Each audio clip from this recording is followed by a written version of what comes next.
They tried to make the case that Trump's tariffs on Canadian steel and aluminum will actually hurt Americans. Keepo now on whether their message is resonating. Plus, fair trade.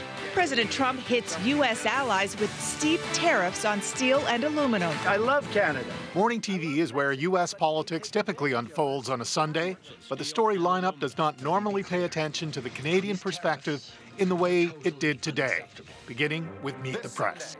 The Allies strike back. Prime Minister Trudeau was a guest on the show, and he laid out some of the facts of steel trade between Canada and the United States in the wake of what the Donald Trump administration did Thursday. He's worried about trade surpluses, trade deficits around the world. Well, they have a $2 billion surplus on steel with us.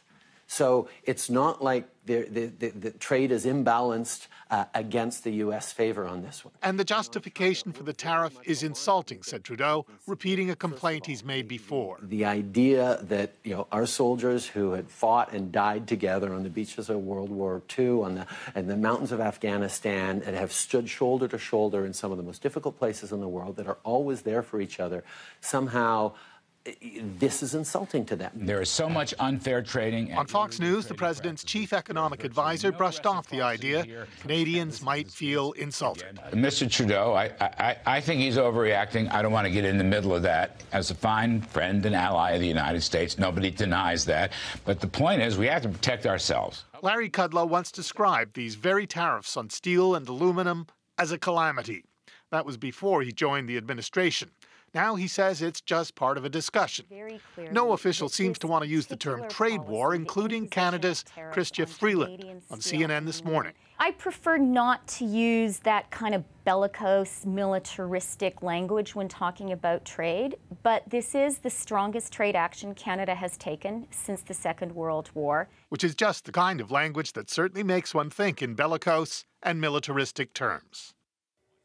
Keepo joins us now from Washington. All right, Canada-U.S. trade, not typically on morning shows in the U.S., but they were this morning.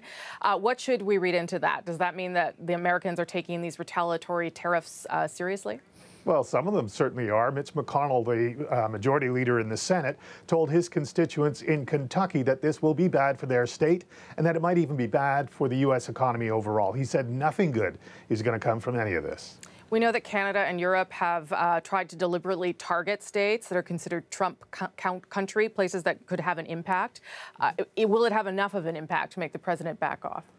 Well, it might not make him back off. He famously boasts that he doesn't like to be pushed around. But to the extent that it causes discord among Republicans, and it is doing that, adds some risk going into the midterm elections in November. And it may cause problems that Trump hasn't anticipated and certainly doesn't need right now. Keith, thanks for this. Appreciate it. Thank you.